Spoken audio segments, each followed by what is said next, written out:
संपूर्ण उत्तर महाराष्ट्र आणि मराठवाड्याला इंधन पुरवठा करणाऱ्या नाशिक जिल्ह्यातील मनमाड येथील पाणवडी प्रकल्पातील इंधन वाहतूक करणाऱ्या टँकर चालक मालकांनी नवीन मोटार वाहन कायद्याविरोधात संप पुकारला होता. त्यामुळे शहर जिल्ह्यातील पेट्रोल पंपावरील पेट्रोल डिझेल संपल्याने बिकट परिस्थिती निर्माण झाली होती. मनमाड येथील हिंदुस्थान पेट्रोलियम, भारत पेट्रोलियम आणि इंडियन ऑइल या इंधन प्रकल्पासह इंडियन गॅस बॉटलिंग प्रकल्पातील इंधन वाहतूक करणारे 1,500 टँकर चालक मालक संपात सहभागी झाले होते. त्यामुळे राज्यात होणारा इंधन पुरवठा ठप्प झाला होता. ट्रक चालकांनीही संप पुकारल्याने इतर मालाची वाहतूकही ठप्प झाली होती. याचा परिणाम थेट जनजीवनावर झालेला दिसून आला. त्यामुळे राज्य शासनाने जिल्हा प्रशासनास या संपावर तोडगा काढण्याचे आदेश दिले होते. त्यानुसार नाशिकचे जिल्हाधिकारी जलज शर्मा, नाशिक ग्रामीण पोलीस दलाचे अधीक्षक शहाजी उमाप यांनी मंगळवारी मनमाडच्या पाणीवाडी येथील इंधन प्रकल्पाकडे धाव घेतली. तेथे टँकर चालक मालक यांनी संप पुकारून निषेध आंदोलन सुरू केले होते.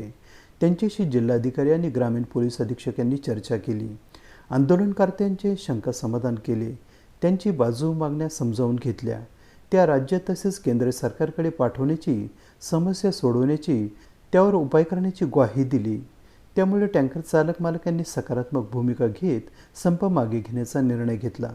त्यामुळे Bharat petroleum, Hindustan petroleum, Indian oil या इंधन कंपन्यांचा इंधन पुरवठा सुरू झाला.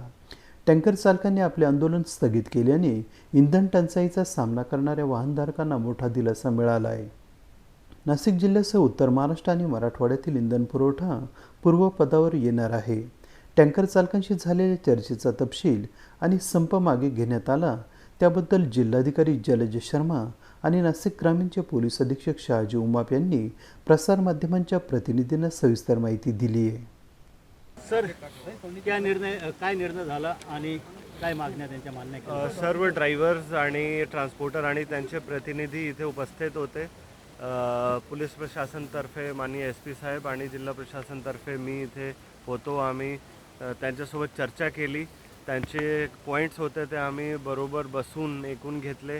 त्याच्यानंतर आम्ही आमच्या जे समज होती, जे आम्हाला जे कळलेलं आहे आता, जे विषय त्यांचे होते ते समजून सांगण्याचा आणि प्रशासनाला किंवा केंद्र शासनाला ते जे त्यांची मागणी आहे किंवा त्यांचे संशय आहे, त्यांचे जे प्रॉब्लेम्स आहेत ते कसा मांडले जाते त्याबद्दल त्यांना आश्वासन दिलेलं आहे.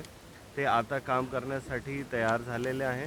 आम्ही त्यांना हेच सांगितलेलं आहे परत की जसा शिस्तपणे आणि त्यांनी आता सहकार्य केलेलं आहे तसाच आता ते कामावर सुद्धा खूप शिस्तपणे जातील आणि काम सुरू करतील. म्हणजे इंधन पुरवठा आतापासून सुरू झालेला आहे असं म्हणायला? येस, हां, सुरू झालं. आणि त्याच्यासोबत माझी हेच विनंती सर्व लोकांना सुद्धा राहील की आपण आता पॅनिक करू नका. हे म्हणजे जे काल पण खूप मोठी रांगे होती तसा करू नका. आता ते व्यवस्थित होणार आहे.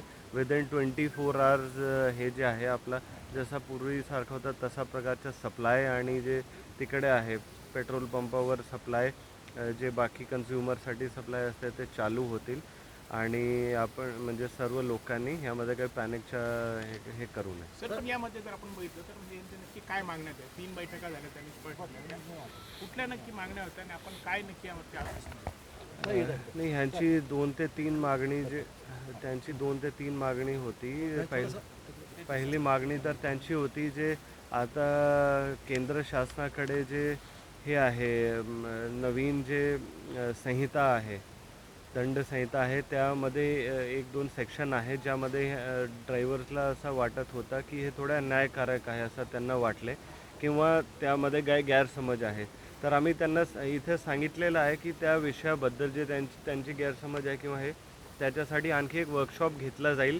त्यामध्ये त्यांचे प्रतिनिधी किंवा कोणी इच्छुक असेल ते ह्या विषयाबद्दल चर्चा करतील. त्यांना बरोबर सांगितलंसुद्धा जाईल की ह्यामध्ये काय हेतू आहे, त्याचा अर्थ काय आहे. कधी जे कायदा असते त्यामध्ये थोडीशी म्हणजे इंटरप्रिटेशनमध्ये काय प्रॉब्लेम असेल किंवा असं वाटत असेल ते वर्कशॉपच्या माध्यमातून, क्लासेसच्या माध्यमातून आम्ही त्यांना हे पण करू. त्यांचे जे गलतफहमी आहे किंवा त्यांचे जे मिसअंडरस्टँडिंग आहे ते पण हे करू.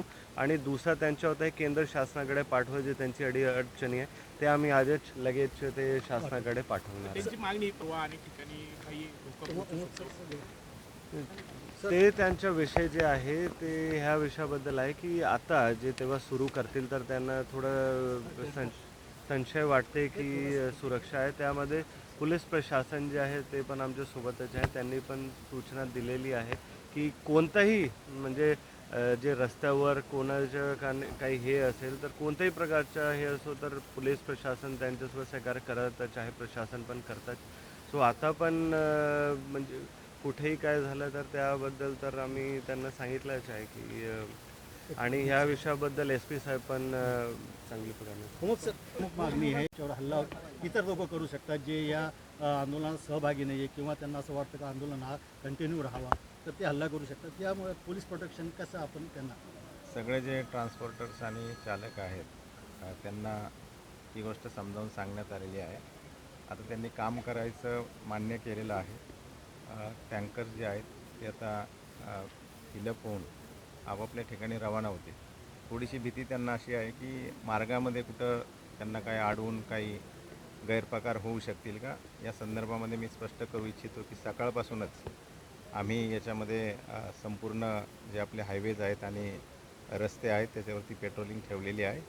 आमच्याकडे असं कुठलंही स्पेसिफिक इनपुट नाही, तरी देखील आम्ही याची पूर्णपणे काळजी घेतो आहे आणि कुठलीही जी वाहतूक व्यवस्था आहे त्याला काही अडथळा होणार नाही याच्यासाठी आम्ही दक्षता घेतो आहे. Thank you sir. AB न्यूजसाठी प्रमोद रहाणे, मनमाड, नाशिक.